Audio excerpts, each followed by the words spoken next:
नमस्कार। कहानियों के इस सफ़र में आप सबका बहुत स्वागत है। आज हम सुनेंगे प्रेमचंद जी की कहानी रसिक संपादक।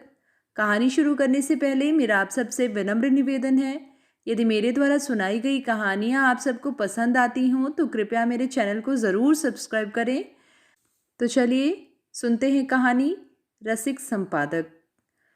नौरस के संपादक पंडित चोखेलाल शर्मा की धर्मपत्नी का जब से देहांत हुआ है, आपको स्त्रियों से विशेष अनुराग हो गया है और रसिकता की मात्रा भी कुछ बढ़ गई है। पुरुषों के अच्छे अच्छे लेख रद्दी में डाल दिए जाते हैं, पर देवियों के लेख कैसे भी हों तुरंत स्वीकार कर लिए जाते हैं और बहुधा लेख की रसीद के साथ लेख की प्रशंसा कुछ इन शब्दों में की जाती है। आपका लेख पढ़कर दिल थाम कर रह गया।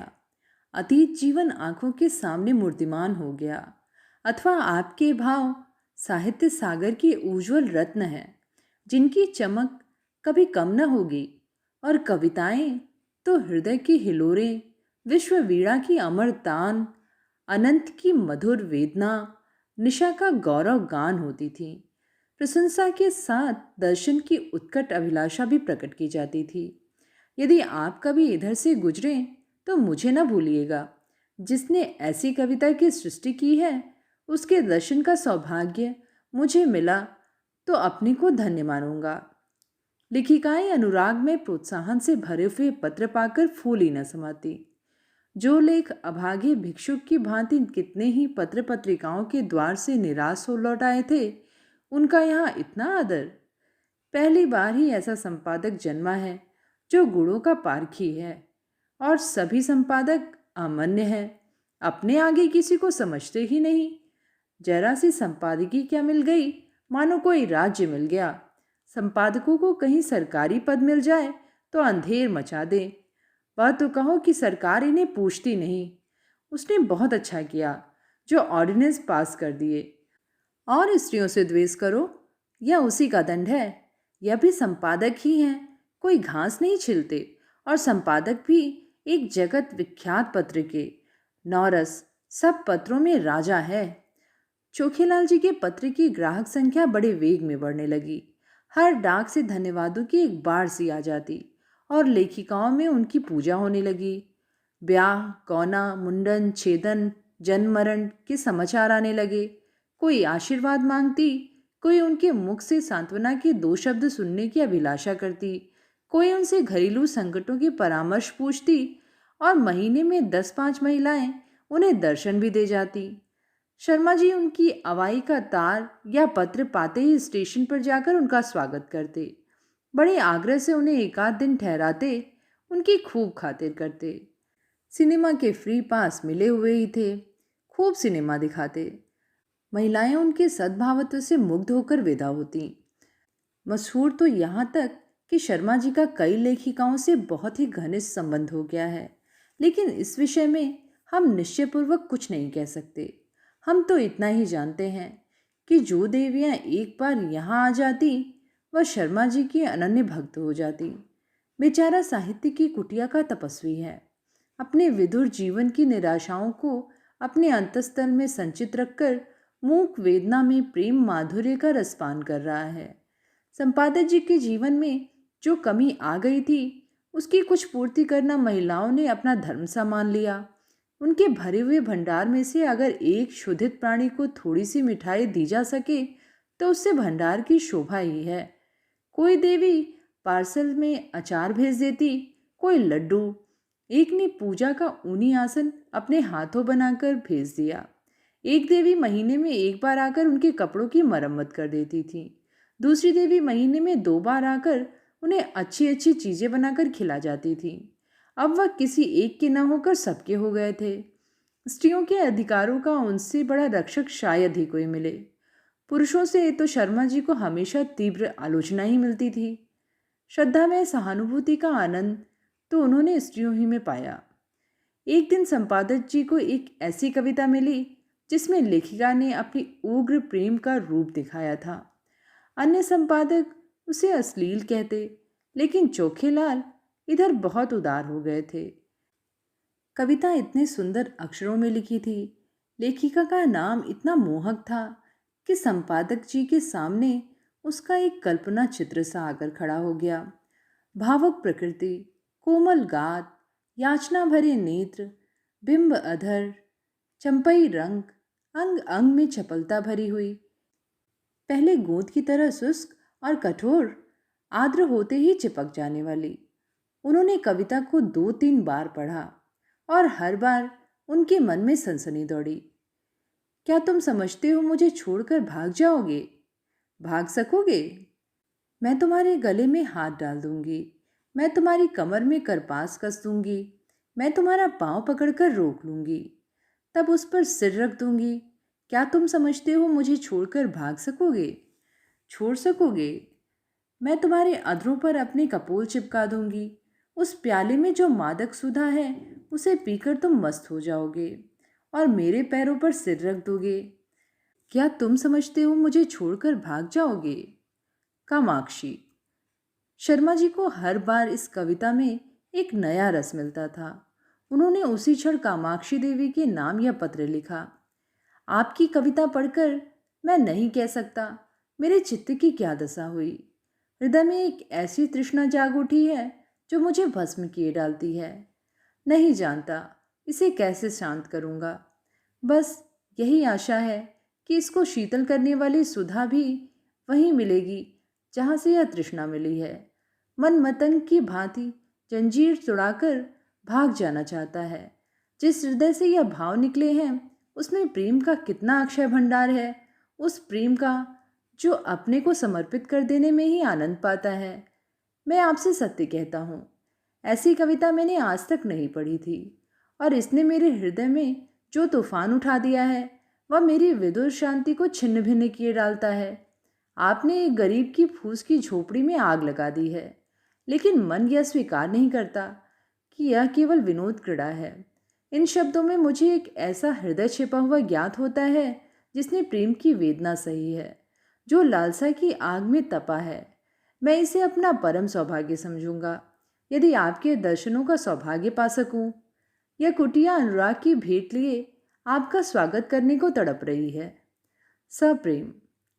तीसरे ही दिन उत्तर आ गया।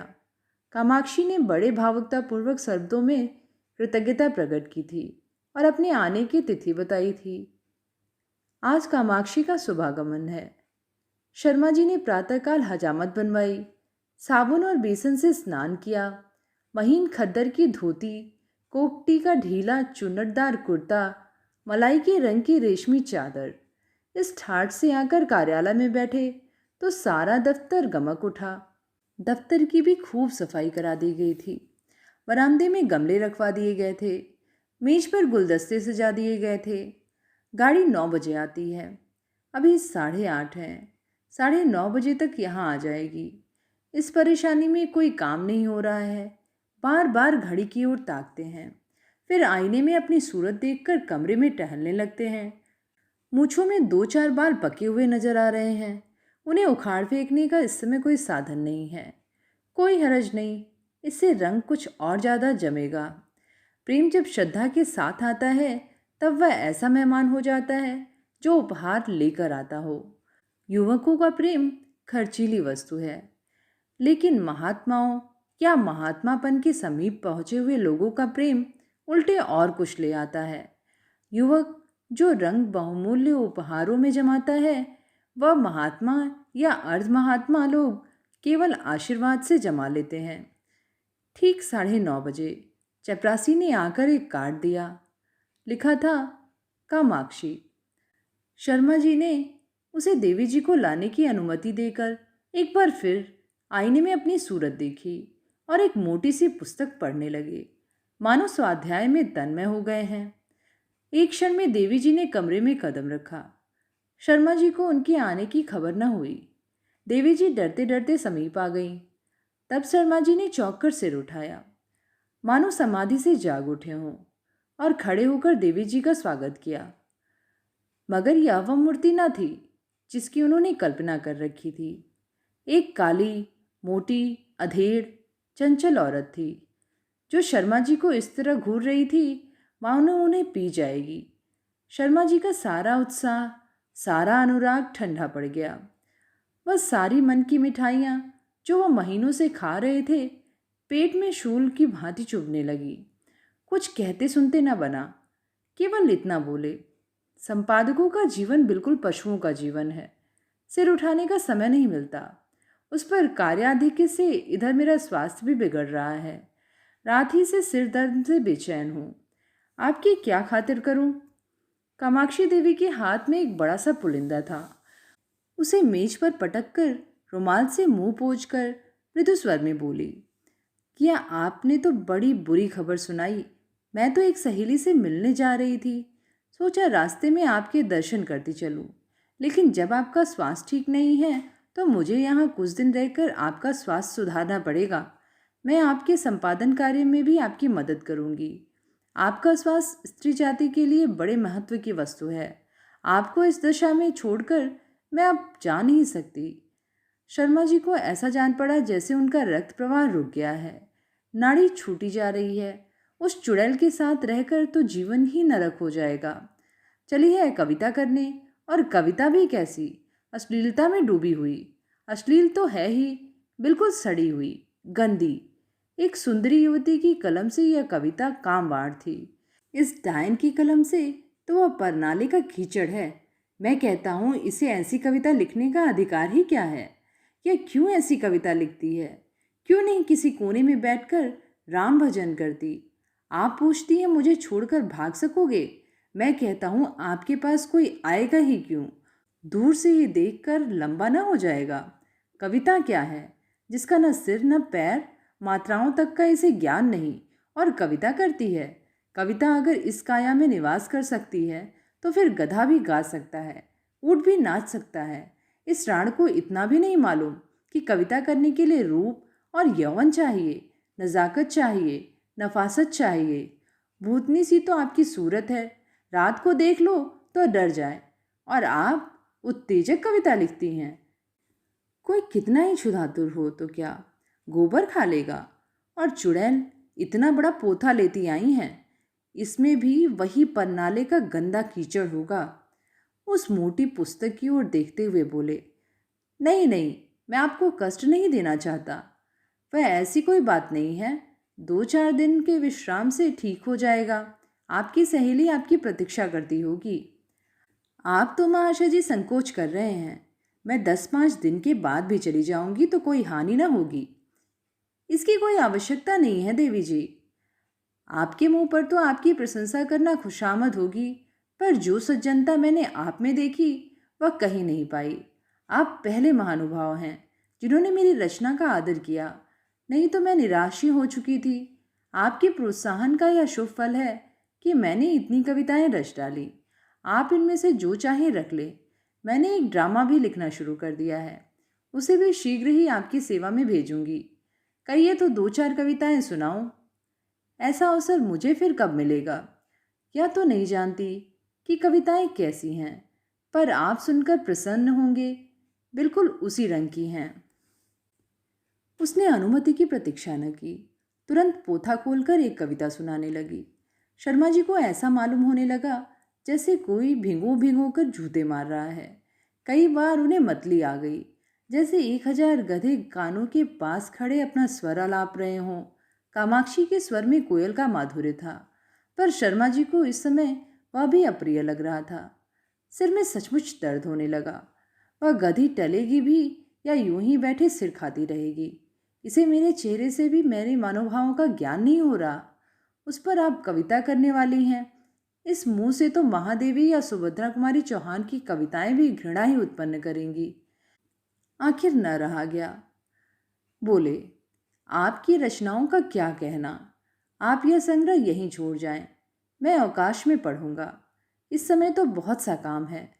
कामाक्षी ने दयाद्र होकर कहा, आप इतना दुर्बल स्वास्थ्य होने पर भी इतने व्यस्त रहते हैं, मुझे आप पर दया आती है। आपकी कृपा है। आपको कल अवकाश रहेगा? जरा मैं अपना ड्रामा सुनाना चाहती हूँ।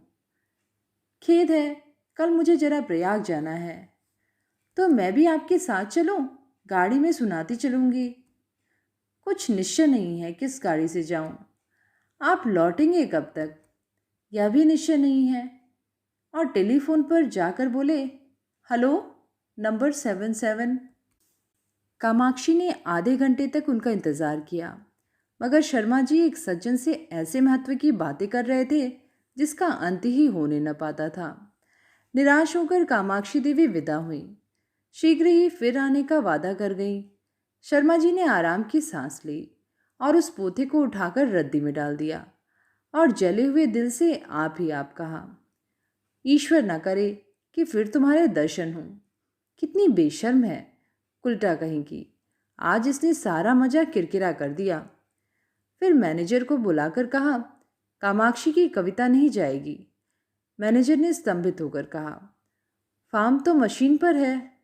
कोई हर्ज नहीं, फार्म उतार दीजिए, बड़ी देर होगी। होने दीजिए, यह कविता नहीं जाएगी। तो ये थी कहानी रसिक संपादक। कहानी आप सबको कैसी लगी नीचे कमेंट में ज़रूर बताइएगा। आगे भी ऐसी कहानियाँ सुनते रहने के लिए चैनल को ज़रूर सब्सक्राइब करें। फिर मिलेंगे एक नई कहानी के साथ। धन्यवाद।